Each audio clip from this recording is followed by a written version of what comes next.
tell us about your influencer relations course at USC. What is it and how did you come up with this idea? What impact are influencers having on society? This bigger picture view of, how's our culture changing because we have influencers? How is Gen Z influenced by influencers in a way that's very different from how their parents and their grandparents were influenced by television and radio? Then there's all these ethical rules and regulations that people have to follow in the legal aspects of this.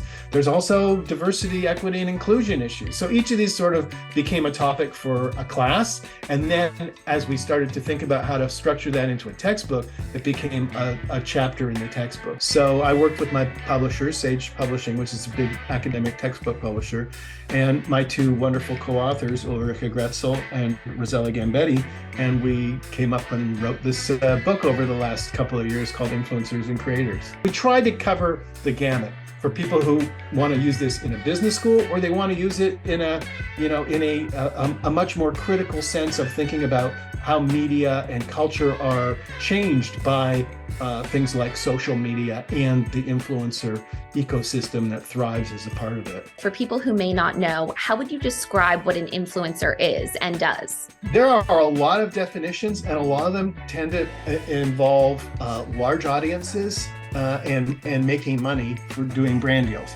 And what we decided when we looked at this was that both of those things were not necessary, Olivia, to our definition of an influencer.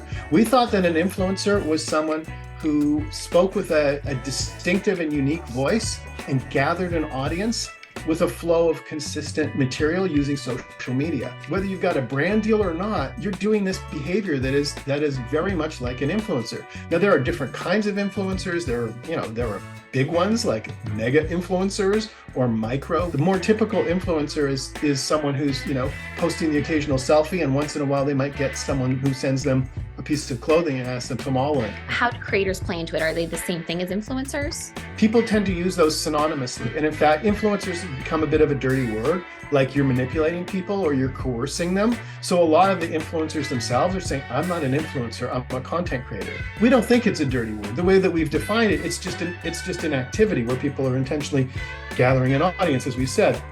But they're also creating content. And content can be useful in and of itself. So when you have someone who's got a particular talent, let's say at photography, and they're creating beautiful content, that content can be used by brands and licensed by brands for, let's say, their catalog or their website, or it might even end up on their packaging.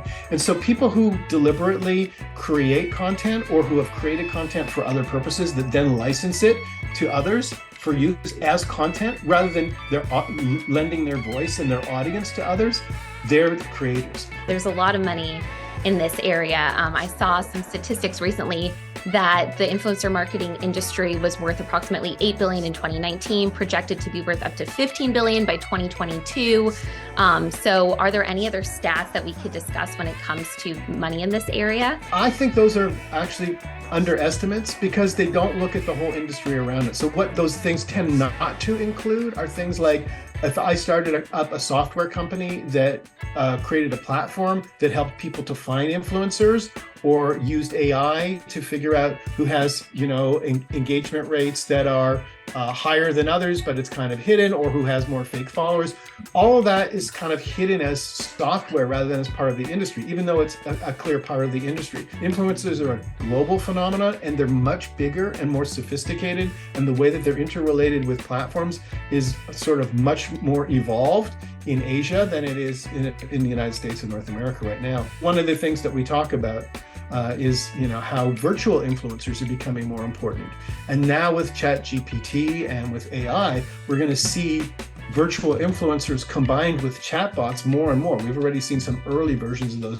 Particularly, Microsoft has been testing one in China. There's a chapter called Macro Social Effects, kind of big language, but thinking about things like the gig economy and the fact that influencers are gig workers, and they do work in an economy where they have a very precarious position. They don't have job security. They are on their own, and yet there's kind of like being an actor, right? You're a freelance worker, maybe like being a journalist as well. I know that you do journalism. You are held out this job which has a lot of potential and which has which is attractive to a lot of people. But there are a lot of people who are being employed in it who are not getting job security. They are not full-time people. And so there's this large economy that's sort of growing, but smaller and smaller sort of seats at the table to really share equitably in the profit. And a lot of people will not be successful as influencers. And if they are successful as influencers, a lot of them are going to work extremely hard and just make pretty much what they would make if they were, you know, wage slaves at another job. What jobs can students, look for in the realm of influencing? This course is super practical because you can't work in a public relations agency anymore without doing some influencer work. All the PR agencies now are involved in influencer work. Many of the digital ad agencies, they're doing influencer work. Many of the marketing agencies and the advertising agencies are finding that they're bumping up against influencer work, influencer advertising, influencer marketing. A lot of these things have to be integrated too. There's influencer marketing management positions. There's directors of influencer marketing. There are influencer relations directors. And then there's just community managers who are also doing a lot of this stuff, and marketing managers who are doing a lot of this stuff. What is the biggest takeaway of your course?